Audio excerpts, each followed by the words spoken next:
Mesdames et messieurs, bonsoir. Merci d'avoir choisi RTI 1 à la une de ce 20h. Monseigneur Ignace Bessi Dogbo a été intronisé, nouvel archevêque d'Abidjan. La messe d'intronisation s'est déroulée en présence du Premier ministre Robert Begré-Mambé. L'homme de Dieu Ignace Bessi Dogbo, archevêque d'Abidjan, invite les chrétiens à l'union et à la solidarité. Le ministre de l'Environnement, du Développement durable et de la Transition écologique, Jacques Assaoré, lance les préparatifs des différentes conventions dénommées COP. L'objectif est d'arrêter des mesures pour une meilleure participation aux différentes rencontres afin d'en tirer de meilleurs bénéfices. Les épreuves écrites du concours d'entrée à l'ESATIC, École supérieure africaine des technologies de l'information et de la communication, ont débuté hier 2 août. 1562 candidats sont en lice. Le ministre de la Transition numérique et de la digitalisation s'est imprégné du bon déroulement des épreuves.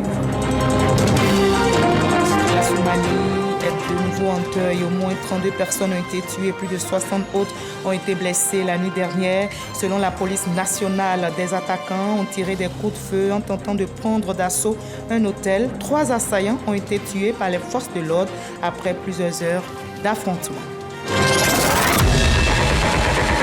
Soyez les bienvenus sur RTI 1. Ressentez-vous le besoin de renforcer votre capital confiance, de mieux gérer votre stress ou d'améliorer votre bien-être mental et émotionnel?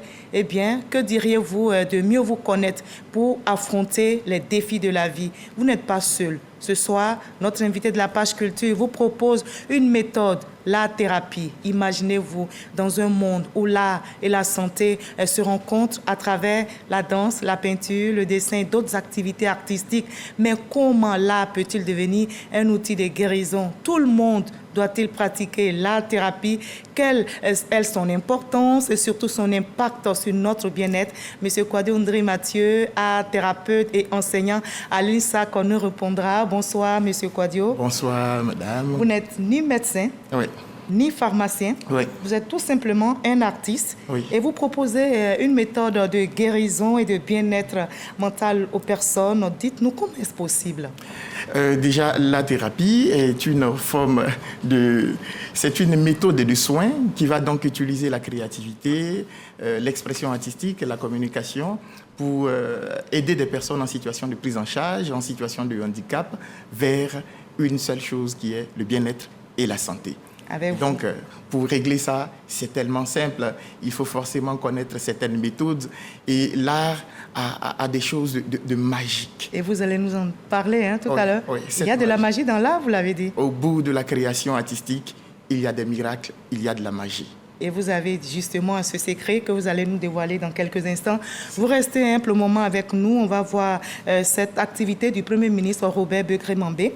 La 10e université publique de Côte d'Ivoire sortira de terre courant septembre 2026. Et c'est à Odiéné, dans le nord de notre pays, qui a été choisi donc pour abriter cette institution et qui aura pour particularité des modules dans l'agro-industrie et les technologies alimentaires, les technologies et les sciences vétérinaires et biologiques. Et il sera bâti sur 402 hectares et son coût est estimé à plus de 114 milliards de francs CFA. Il est financé en partie par la Banque islamique de développement et l'État de Côte d'Ivoire.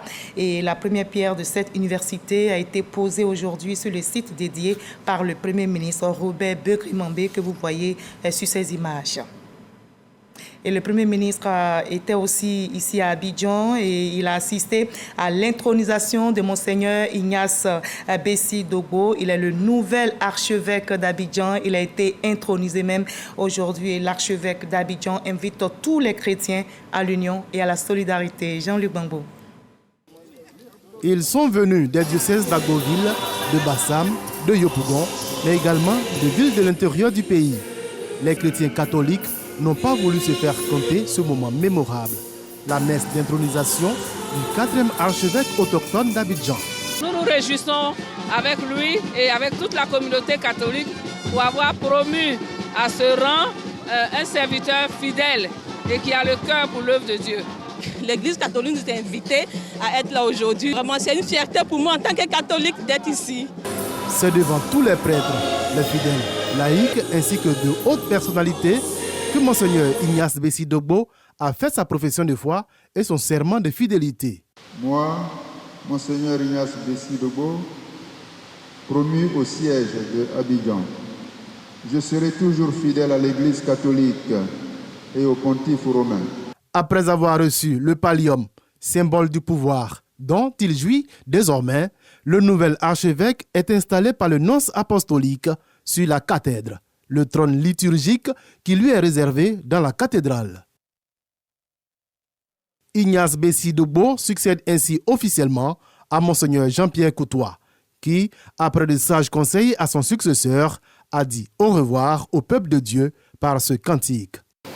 Comment ne pas te louer et comment ne pas te louer et comment ne pas te louer.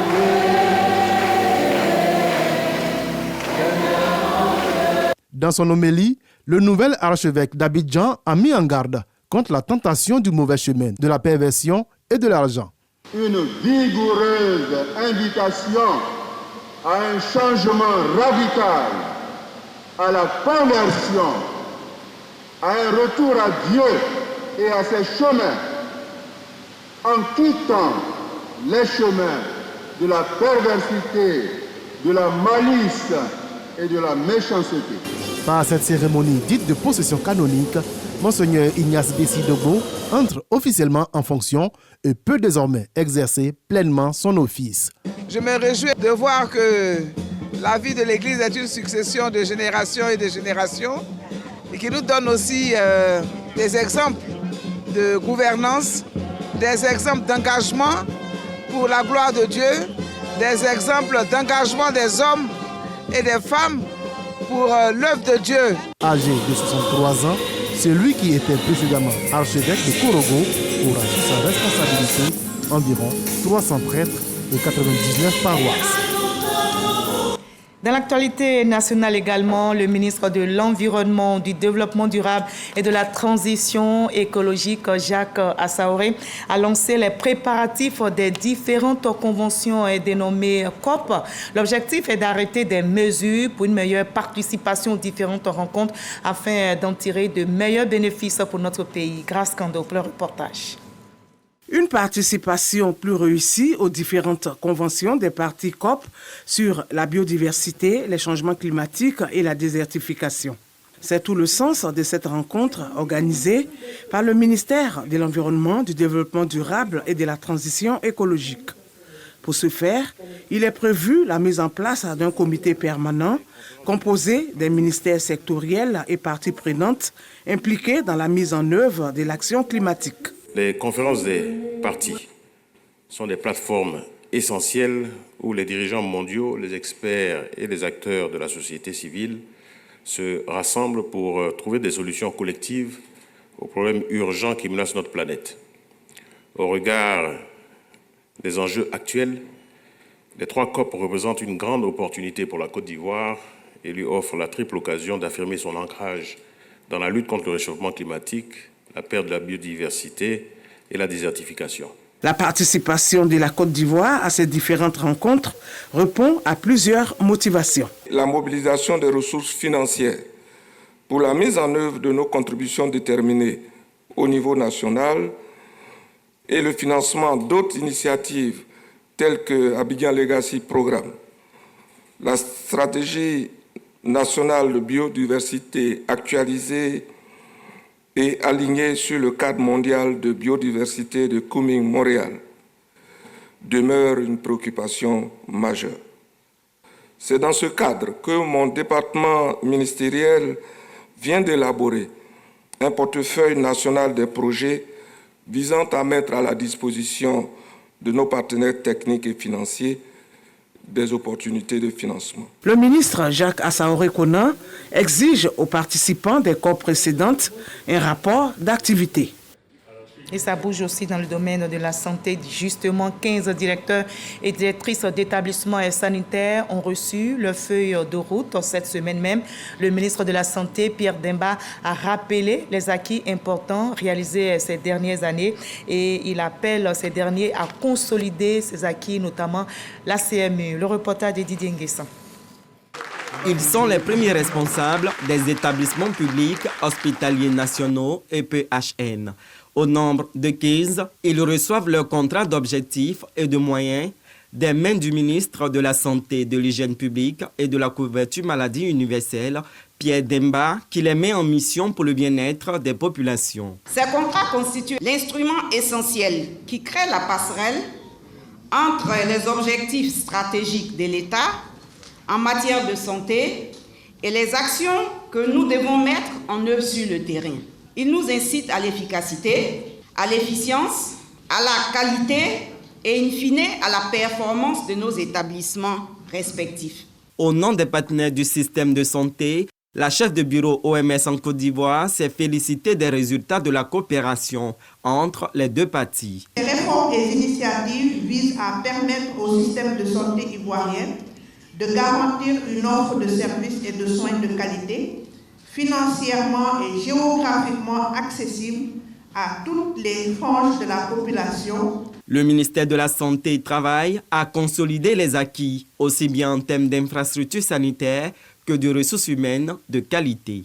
Vous devez en un mot vous atteler par vos actions à améliorer l'image quelque peu ternie de l'hôpital afin de rendre notre système sanitaire plus efficace, plus robuste et plus résilient. Ces contrats définissent les objectifs précis, des critères de performance rigoureux et des mécanismes d'évaluation pour suivre vos progrès. Nouvellement nommés pour certains et confirmés au poste pour d'autres, les directeurs se sont engagés à honorer leur part du contrat. Et on prône l'excellence dans notre pays. Depuis 2013, le prix national d'excellence couronne les efforts des Ivoiriennes et des Ivoiriens modèles dans leur domaine d'activité. L'édition 2023 a enregistré 83 lauréats, des personnes physiques et morales issues des secteurs privés, publics et de la société civile. Pour cette année 2024, 77 prix seront décernés. Mais que sont devenus au juste les anciens lauréats? Eh bien, avant la cérémonie officielle prévue ce lundi 5 août, notre reporter Mama Traoré a rencontré ces anciens lauréats pour vous qui décident de garder le cap de l'excellence. Au Centre national de radiothérapie et d'oncologie médicale Alassane Ouattara, le laboratoire ne chôme pas. Chaque jour, il faut veiller à livrer les résultats des examens de centaines de patients atteints ou non de cancer. Tout ceci sous l'œil vigilant du professeur Catherine Boni, la chef de service. Nous avons participé à l'amélioration de la prise en charge des patients, notamment les sujets masculins qui venaient pour faire le dépistage pour le cancer de la prostate. Le laboratoire a mis en place un système pour pouvoir dépister plus de 2000 patients. Et cela s'est fait non pas seulement avec ma modeste personne, mais avec toute l'équipe. De telles performances ont valu en 2023 à ce maître de conférence agrégé de biologie médicale le prix d'excellence du meilleur cadre supérieur de santé, une consécration après 25 années de carrière. Pour autant, professeur Catherine Boni préfère se focaliser sur ce qui demeure l'essentiel pour elle, la guérison des malades. Ce sont des patients qui ont une pathologie assez lourde et qui ont besoin d'attention, qui ont besoin qu'on leur donne le meilleur de nous-mêmes. Il faut dire que le travail, la résilience, la performance, toujours la recherche du bien-être des patients, ça paye.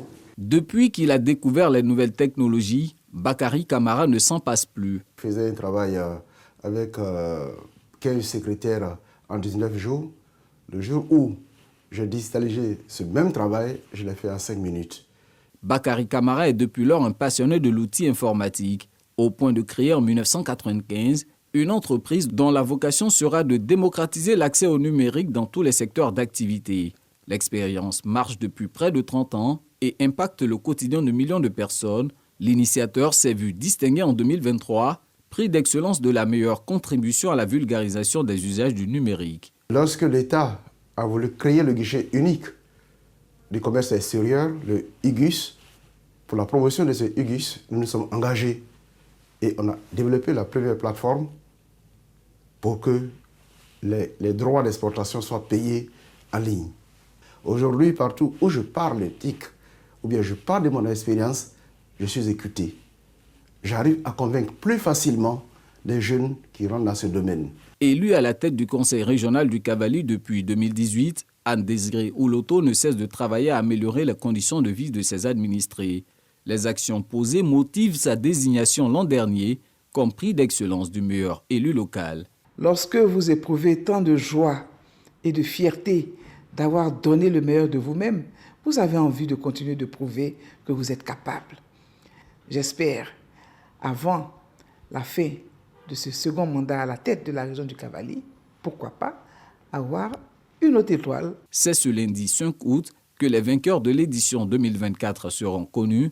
77 prix seront décernés à 78 lauréats issus de tous les secteurs d'activité.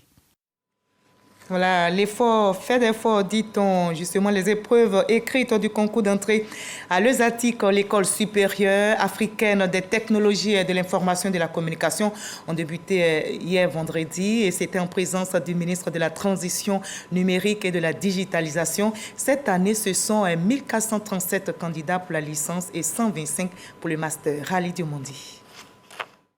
Admise au baccalauréat scientifique 2024, Linda, 17 ans, rêve de faire carrière dans le domaine de l'intelligence artificielle. Pour se donner les chances de réaliser cette ambition, elle est candidate au concours d'entrée à l'ESATIC, l'école supérieure africaine des technologies de l'information et de la communication. En intégrant l'ESATIC, je pense que je pourrai avoir la chance de pouvoir réaliser mon rêve et être ingénieur en intelligence artificielle. D'après mes informations, c'est la meilleure école qui forme pour ce métier-là. Ils sont nombreux, ces jeunes attirés par les métiers des TIC. Ce vendredi au lycée classique d'Abidjan, 1562 candidats sont en lice pour le concours d'entrée à l'ESATIC. J'ai décidé de passer ce concours parce que je veux me former en cybersécurité. L'établissement se veut très sélectif. Sur les 1562 prétendants, seulement 150 seront retenus pour la licence et 45 pour le master. Le ministre de la Transition numérique et de la digitalisation, Ibrahim Khalil Konaté, donne le top départ des épreuves. Mathématiques, physique, français et anglais sont les disciplines soumises à la sagacité des candidats. Les jeunes ont compris que les TIC sont un domaine dans lequel ils peuvent trouver place et s'exprimer. Nous formons en ce moment en Côte d'Ivoire à peu près 300 ingénieurs. Nous devrons dans les 3 prochaines années passer à 1000 ingénieurs par an. Le président de la République a décidé de faire en sorte que les technologies numériques soient intégrées dans tous les secteurs d'activité de sorte à transformer la structure de notre économie. Les résultats du concours seront proclamés le 14 août 2024. La reprise des classes est prévue au mois de septembre. Voilà, et on ne finit jamais d'apprendre. Sur la scène politique nationale, le RHDP s'active pour des élections réussies et apaisées. Le bureau de la coordination de la région du Sud Como est mise sur la formation des militants et ces derniers renforcent leurs capacités, nous rapporte Jean-Luc Bambo. À quelques mois des échéances électorales, les militants du Rassemblement des oufouettistes pour la démocratie et la paix sont plus que jamais mobilisés afin de gagner ces élections et de conserver le pouvoir. Dans le Sud Comoé, la coordination s'est retrouvée dans la salle des fêtes de la mairie d'Aboisseau. Objectif, faire connaître les nouvelles instances du parti et leur fonctionnement. En 2025, il y aura les élections présidentielles.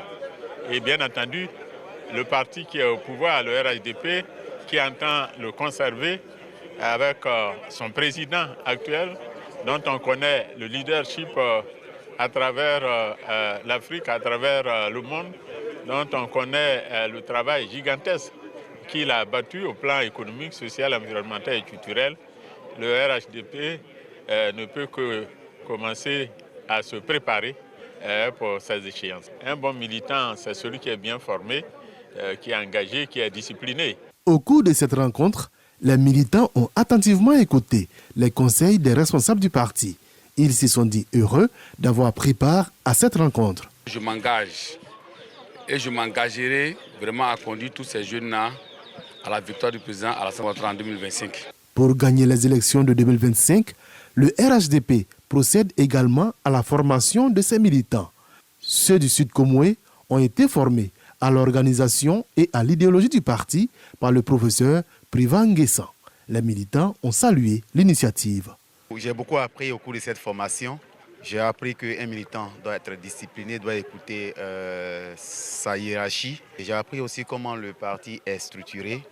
J'ai appris aussi comment nous devons voter en 2025. Les militants du Sud Comoé ont exprimé leur union autour du coordonnateur principal de la région pour la victoire de leur parti. Voilà, Marie-Josée Talou ne réalise pas son rêve, malheureusement. Considérée donc comme l'une des chances de médaille de la Côte d'Ivoire, Marie-Josée Talou n'a pu réaliser son rêve d'accrocher une médaille olympique au cou. Alignée dans le couloir numéro 3, Talou José, diminuée par une blessure, a franchi la ligne d'arrivée en 8e position et dans sa série. Une autre contre-performance pour la sprinteuse ivoirienne après avoir terminé 2 fois 4e aux Jeux olympiques de Rio 2016 au Brésil et à Tokyo au Japon en 2020. On ne se décourage pas du tout. La Somalie est de nouveau en deuil. Au moins 32 personnes ont été tuées. Plus de 60 autres ont été blessées la nuit dernière. Selon la police nationale, des attaquants ont tiré des coups de feu en tentant de prendre d'assaut un hôtel. 3 assaillants ont été tués par la police après plusieurs heures d'affrontement. Le chef de l'État somalien dénonce une attaque terroriste qui démontre la brutalité des combattants islamistes. Il a donc convoqué aujourd'hui même une réunion d'urgence avec les principaux organes de sécurité du pays.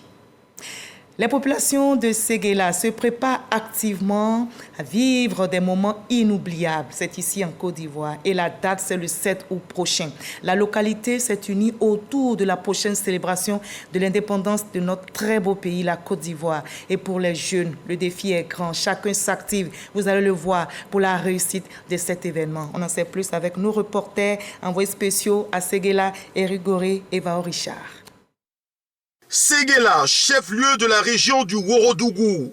C'est aussi la ville natale de nos illustres disparus que sont l'ex-premier ministre Ahmed Bakayoko et l'ex-président de l'Assemblée nationale Amadou Soumaoro. La localité est située à 490 km d'Abidjan pour une population estimée à plus de 100 000 habitants. Déjà, cette localité vit au rythme de l'indépendance à quelques jours de la célébration officielle. Ici, on met les bouchées doubles pour festoyer véritablement, comme ce chauffeur qui a peint son véhicule en orange, blanc et vert. Bon, parce que j'aime mon pays, que la Côte d'Ivoire. Comme la fête d'indépendance approche, voilà pourquoi il préfère rendre ma voiture orange, blanc, vert. Dans certaines familles, le mouton est au menu. Les moutons, là, il y a des invités qui viennent, on fait la fête ensemble. Très, très content. Les jeunes font de l'indépendance de la Côte d'Ivoire un événement majeur, historique et particulier. Aujourd'hui, nous sommes très fiers, nous attendons ça avec bras ouverts et nous sommes au four, au moulin pour la mobilisation, pour que cette fête soit belle, Inch'Allah. Ce septuagénaire se souvient des fêtes tournantes. En effet, la localité a accueilli les festivités tournantes de la Côte d'Ivoire en 1978, motif de développement de leur localité. Nous sommes au stade Loceni Soumaro, qui a été fait pendant cette fête tournante. Et ça a été inauguré par un match Africa-Gagnois pour la Coupe nationale. Mais aujourd'hui, les choses ont changé, car c'est tout le pays qui est en chantier avec Alassane Ouattara. L'indépendance de la Côte d'Ivoire est un prétexte pour ces Séguélais de renforcer leur cohésion autour de cette région et mieux autour de la mère patrie, la Côte d'Ivoire, le pays de l'hospitalité. Tes légions remplies de vaillance ont relevé ta dignité. La fête aura lieu le 7 août prochain. À l'occasion de la commémoration de l'indépendance de la Côte d'Ivoire, nous plongeons ce soir dans l'histoire de notre pays à travers les yeux d'un grand homme. Il s'agit du général Coulibaly, ancien pilote de Félix Houphouët-Boigny, premier président de notre pays. Le PCA d'Air Côte d'Ivoire, aujourd'hui âgé de 81 ans, est témoin de nombreuses étapes clés de l'histoire de notre indépendance.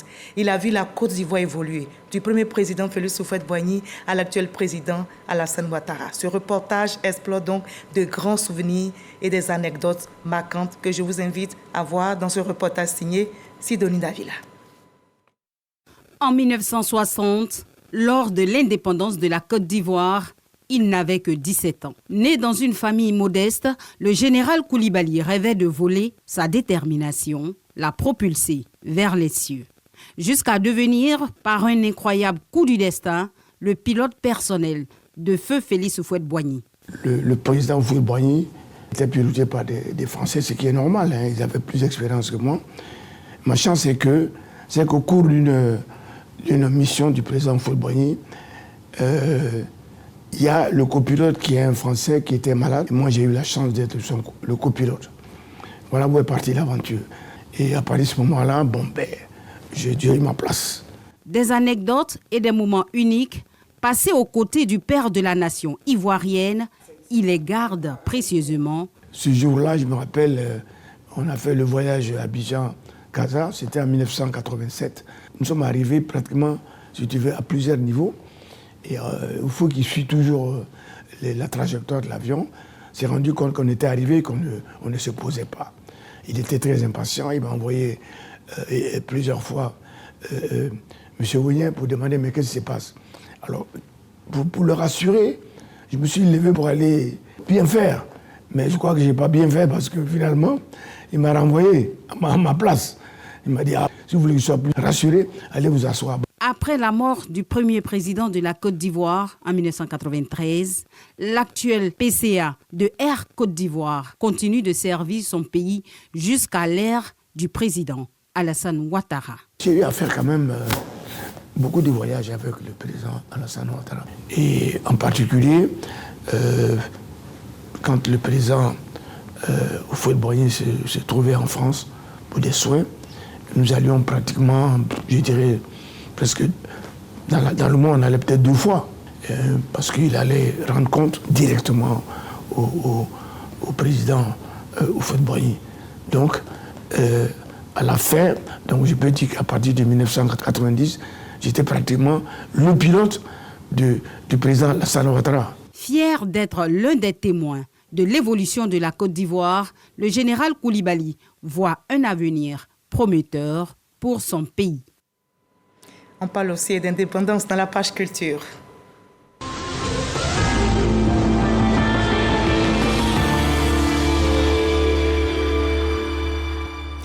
Les artistes, peintres, les graphistes et les élèves de l'INSAC n'ont pas voulu rester en marge de la célébration des 64 ans d'indépendance de notre pays, la Côte d'Ivoire. Eh bien, à quelques jours seulement de cet événement, ils se sont engagés à façonner une fresque murale représentant les symboles forts de la République avec en prime un hommage aux figures marquantes de l'année 2024.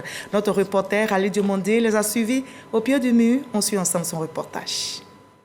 Aux encablures du poste à péage de Grand Bassam, où se tiendra la cérémonie solennelle de commémoration de l'indépendance de la Côte d'Ivoire, des jeunes sont à pied d'œuvre pour réaliser une fresque murale. À coups de pinceau, ils s'évertuent à mettre en valeur la devise du pays, Union, Discipline, Travail. Olive et son amie, étudiante à l'INSAC, expriment leur talent sur le volet discipline. On a consacré la discipline à l'armée, parce qu'ils sont vraiment disciplinés et disons qu'ils représentent une force pour le pays. Étant une amoureuse de l'art, c'est un grand honneur pour moi de travailler sur ce projet. À l'intérieur de chaque lettre de la devise nationale, ces jeunes artistes ont représenté des symboles d'une Côte d'Ivoire forte, belle et prospère. Nous avons dans la partie verte le travail. Le travail, il a des résultats. Donc cela se traduit par les réalisations de notre pays. Et donc vous verrez le pont à Auban, vous verrez l'échangeur au niveau de Makori, ainsi de suite. Donc ensuite, il y a un autre élément qui est la Coupe d'Afrique, qui est aussi quand même un élément symbole de notre travail aussi. Et puis les joueurs qui sont le socle de notre union. Sur cette fresque murale, ces artistes font aussi un clin d'œil aux figures marquantes de l'année 2024. Ces citoyens qui ont fait scintiller le drapeau orange, blanc et vert à l'international, à l'instar du petit Loevan Krikoum, champion du monde de dictée, et du beatmaker Tamsir, qui a conquis le cœur de millions de personnes pendant la CAN avec son célèbre coup du marteau. À travers son son, on a connu la Côte d'Ivoire encore plus. Et donc vraiment, c'est un hommage je lui rends aussi parce que c'est un travailleur, un artiste sûr de la Côte d'Ivoire. J'ai eu la chance de représenter notre champion en DT par son travail. Je vois qu'il a donné encore plus de leçons, encore plus de conseils et c'est un exemple à suivre en Côte d'Ivoire ici. Ces chefs-d'œuvre, réalisés en 10 jours, sont une preuve tangible que la jeunesse ivoirienne bouillonne de créativité et de talent. Un talent mis de la plus belle manière au service du pays pour la fête nationale ce 7 août à Grand Bassam. Voilà, la jeunesse ivoirienne a un vrai potentiel et a du talent. La direction régionale de la culture met en place des ateliers, vacances artistiques et culturelles. C'est du côté de Yopougon. Et les enfants auront droit à des programmes tels que la peinture, la danse ou encore le conte. La ministre de la Culture et de la Francophonie, Françoise Remac, était sur le site, comme nous le rapportent Ismaël Evradeo et Godfrey Okamawa. La direction régionale de la culture et de la francophonie d'Abidjan fait peau neuve. En plus de cette réhabilitation, la mise en place d'un centre aéré de vacances. Objectif, initier les enfants dont l'âge varie entre 6 et 16 ans aux disciplines artistiques. L'atelier de vacances artistiques et culturelles attend environ une soixantaine d'enfants les mardis, mercredis et jeudis de chaque semaine, de 9h à 12h. Ce sont des ateliers qui se dérouleront dans plusieurs disciplines, notamment la peinture, le conte, la danse, le dessin et puis les jeux traditionnels. Un lancement d'activités auquel prend part la ministre de la Culture et de la Francophonie, Françoise Remac, visite les locaux rénovés de ce démembrement de son département ministériel. Ces travaux de réhabilitation ont été terminés. Il est important aussi de voir comment ces travaux de réhabilitation ont été conduits. Aussi de voir l'implication de la direction régionale pour accompagner les jeunes en cette période de vacances, pour leur inculquer des notions autour de toutes les valeurs de la culture, parce que c'est la relève de demain. Pour cette première phase de réhabilitation, 7 directions régionales sont concernées. Une cérémonie de restitution est prévue au thème des différents programmes. Un cadre pour permettre aux parents de découvrir les compétences acquises par leurs enfants. Et on en arrive à l'entretien avec notre invité de la page culture ce soir. Je rappelle, on évoque l'importance et l'impact de l'art-thérapie sur notre bien-être. Je vous retrouve avec grand plaisir, M. Kwadiondri Mathieu. Pouvez-vous nous faire la différence entre l'art-thérapie et les autres arts? Quelle est la différence? L'art-thérapie va donc chercher à mettre en place des procédés ou encore des méthodes adaptées pour le bien-être et la santé. Contrairement donc l'objectif est précis. L'objectif est précis, nous recherchons la santé, le bien-être. Et donc on met en place un protocole adapté pour atteindre cet objectif thérapeutique.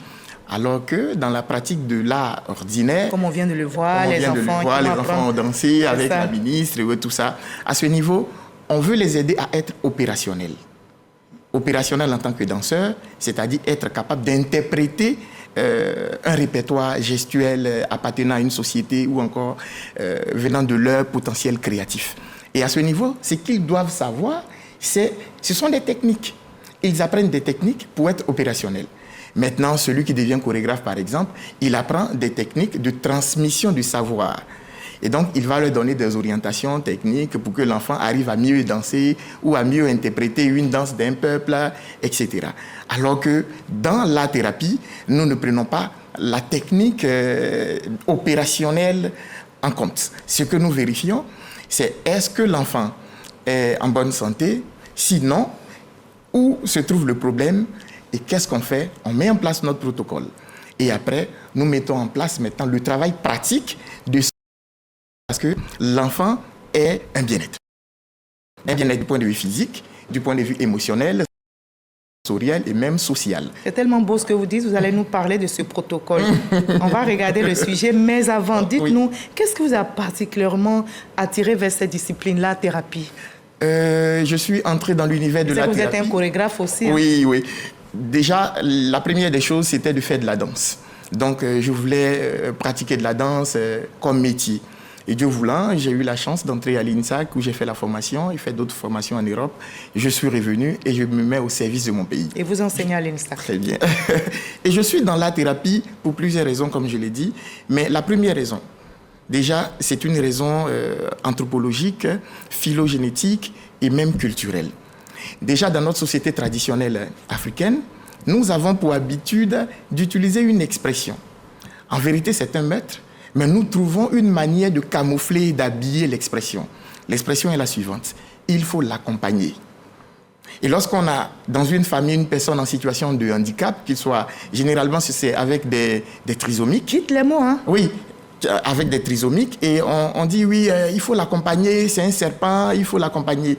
En vérité, dans l'expression accompagner, c'est lui ôter la vie. Et je me suis dit, ce n'est pas l'être humain qui donne la vie, il faut quand même qu'on trouve des choses, on change de stratégie. Et donc la stratégie ou la solution que j'ai trouvée, c'est de proposer de la danse. Et cette danse, je la donne et aux patients et au public ou encore à la société. Lorsque l'enfant danse, le regard du public va donc changer. Et l'enfant lui-même aussi. On ne voit plus le handicapé ou le trisomique, mais on voit un artiste.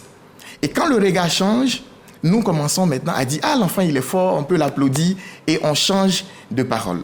Mais en dansant, l'enfant il danse une musique. Et la musique a un sens. Et il fait aussi une symbolique gestuelle et il utilise aussi une symbolique spatiale.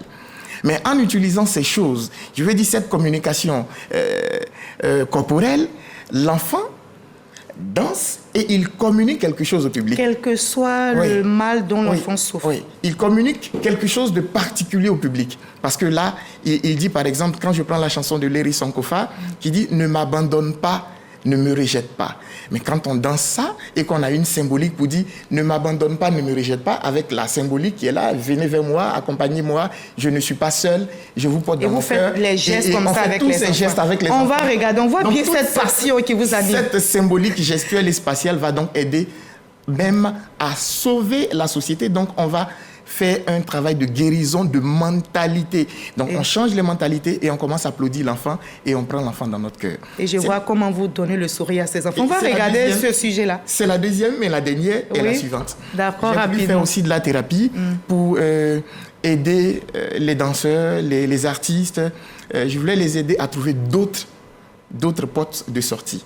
C'est-à-dire qu'au niveau de l'État du Côte d'Ivoire, on forme des danseurs, des musiciens, des plasticiens, et généralement, il y a 95% d'entre eux qui deviennent enseignants. Actuellement, c'est difficile et l'État du Côte d'Ivoire ne peut pas engager tout le monde. Et qu'est-ce qu'il faut faire? Il faut créer d'autres métiers. Il faut créer de nouveaux métiers. Et si je vous arrêtais là? Parce que j'ai compris. Vous voulez donc susciter des métiers, des vocations par rapport à la thérapie. Très bien. Vous avez vu que je vous ai compris. On va suivre ensemble le sujet de Rally Diomandé, qui a été aussi très intéressé par ce que vous faites. On regarde et puis on en reparle. Merci. Tout comme les médicaments, l'art est perçu par les spécialistes de la santé comme un antidote efficace au mal-être des patients, d'où l'apparition du concept de l'art-thérapie vers le XXe siècle. Il se définit comme étant l'utilisation des diverses méthodes artistiques telles que le théâtre, le dessin, la peinture ou encore la sculpture à des fins thérapeutiques. L'objectif de l'art-thérapie est de permettre au patient d'exprimer ses sentiments, ses ressentis ou ses craintes à travers sa création. Cette approche est indiquée chez les patients qui peinent à exprimer ce qu'ils ressentent par des mots. Grâce à cette thérapie, le patient apprend à mieux se comprendre afin d'amorcer les changements intérieurs nécessaires à son bien-être émotionnel. La pratique de l'art-thérapie est en progression sur le continent africain. En Côte d'Ivoire, l'on retrouve de plus en plus d'art-thérapeutes, à l'instar de Mathieu Quadio, qui, à travers la danse, aide les jeunes en situation de handicap à mieux s'exprimer depuis 2012. Et c'était le reportage de Malika Coulibaly. Alors, on a vu bien les enfants qui arrivent à s'exprimer. Comment est-ce que vous arrivez? Quel est le protocole? Justement, vous en avez parlé tout à l'heure. Le protocole, il est simple. Nous mettons en place un protocole adapté, c'est-à-dire que c'est en fonction de chaque problème. Et donc, si je suis avec un autiste, en fonction de son état de santé, de son plateau de santé, je mets en place un protocole. Si c'est avec des trisomiques, si c'est avec des... Quel est ce protocole-là? Et donc, qu'est-ce qu'on fait? Généralement, on leur donne des mouvements, ou on leur donne des mots, on leur donne des chants. Et surtout, avec ce mouvement-là, quand ils commencent à danser, il y a un truc qui se passe qui est la magie dont on a parlé. Au niveau du cerveau, on a une petite boule ici qui ressemble à un chignon. Et donc, en dansant, c'est le cervelet. Le cervelet va créer ce qu'on appelle de nouveaux réseaux neuronaux. Et les nouveaux réseaux neuronaux vont aller travailler sur le sommeil, sur l'appétit, sur l'appétit, sur le bien-être de façon générale.